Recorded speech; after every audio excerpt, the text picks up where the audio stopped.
حضرت اویس کرنی رضی اللہ تعالیٰ عنہ مسلمان ہوئے، بڑا دل چاہتا تھا حضور سے ملنے کو، آئے بھی 2 دفعہ، آپ نے باتیں سنی ہوئی۔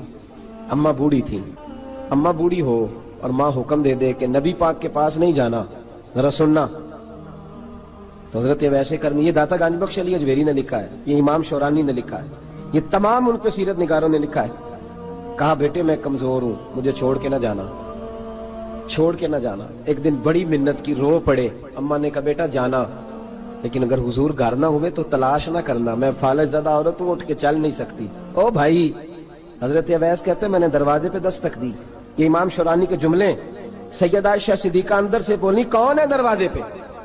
حضرت اویس کرنی دروازے پہ کھڑے، کون ہے؟ بڑی عاجزی، بڑی درویشی، کہنے لگے اماں جی ایک فقیر ہوں، یمن کا رہنے والا ہوں، ایک فقیر ہوں، ایک درویش ہوں، یمن سے آیا ہوں، محبوب سے ملنا ہے۔ کہا وہ تو گھر میں حجرے میں تشریف فرما نہیں ہے، باہر دیکھ لو، مسجد میں یا کسی جگہ تلاش کر لو۔ تو حضرت اویس کرنی کی آنکھوں میں آنسو آئے، کہنے لگے وہ آئے تو بتا دینا کہ ایک قرن سے فقیر آیا تھا۔ یہ امام شورانی کے جملے ہیں۔ حضرت عائشہ کہتی ہے مجھے بتانا نہیں پڑا، محبوب گھر آئے تو آتے ہی پوچھنے لگے عائشہ کوئی آیا تھا؟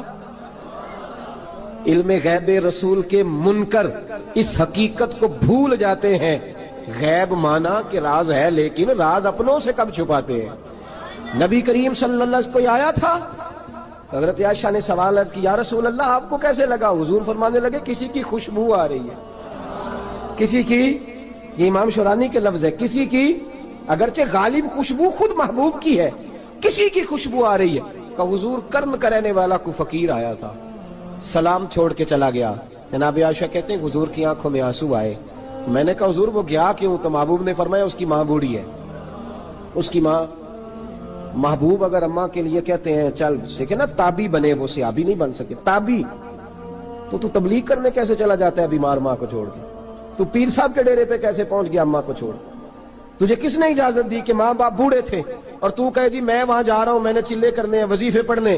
بھئی جب حضرت اویس کرنی اعلیٰ حضرت امام اہل سنت رحمت اللہ علیہ، آپ نے لکھا ہے کہ وہ جو محبوب کا فرمان ہے نا بخاری مسلم میں، رضا اللہ فی رضا الوالد، فرمایا جس کی والد راضی اس کا اللہ راضی، اور جس کا باپ ناراض اس کا، اعلیٰ حضرت فرماتے ہیں ایک 100 ولی، ایک جگہ پہ فرماتے ہیں 1000 ولی ایک طرف بیٹھ کے کہہ دینا کہ یا اللہ اس بندے کو بخش دے، اور اکیلا والد کہہ دینا یا اللہ میرا نافرمان ہے، نہ معاف کرنا، تو فرمایا اللہ اس 100 ولی کی نہیں مانتا، والد کی بات مانتا، اس لیے کہ حضور کا فرمان آ گیا باپ راضی ہوگا تو اللہ۔ تو میرے بھائی شریعت ایک حقیقت ہے، اس حقیقت کو سمجھیں۔